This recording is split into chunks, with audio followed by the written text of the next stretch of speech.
Вработениот во обезбедувањето на премиерот Мицкоски, полицискиот инспектор од Велес Ангел Сарамаков доби 30-дневен притвор, откако полицијата го фатила на паркинг во Велес како оддава тајни документи на МВР на друго лице, за да добие имот на корист од 50.000 евра. Лицето БК, кое првично беше исто така уапсено, сега според соопштението на обвинителството има статус на сведок во постапката. Сарамаков е осомничен дека од користолюбие сторил кривично дело оддавање службена тајна, за кое му се заканува затворска казна од најмалку 1 година. Осомничениот како службено лице вечерта на 30 март на паркинг просторот пред хотел во Велес се сретнал со неповикано лице. Сведок во постапката и му покажал документи на МВР, што представуваат службена тајна. При тоа му дозволил на сведокот истите да ги снима, кажувајќи му кој документ за што се однесува. На овој начин, осомничениот од користолюбие, а со цел да бидат објавени на социјалните мрежи, сторил достапни службени документи што представуваат службена тајна,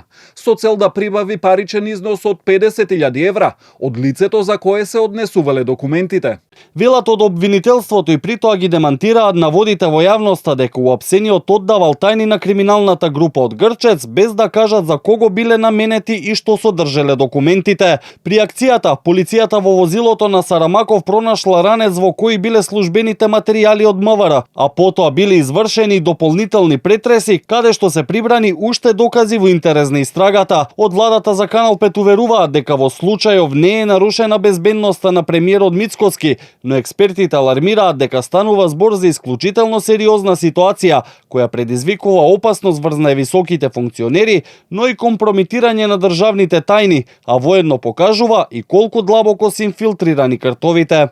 Страшна состојба, морам да констатирам страшна состојба, затоа што вие да оддавате службена тајна не само што е крајно непрофесионално, плюс уште ако сте член на една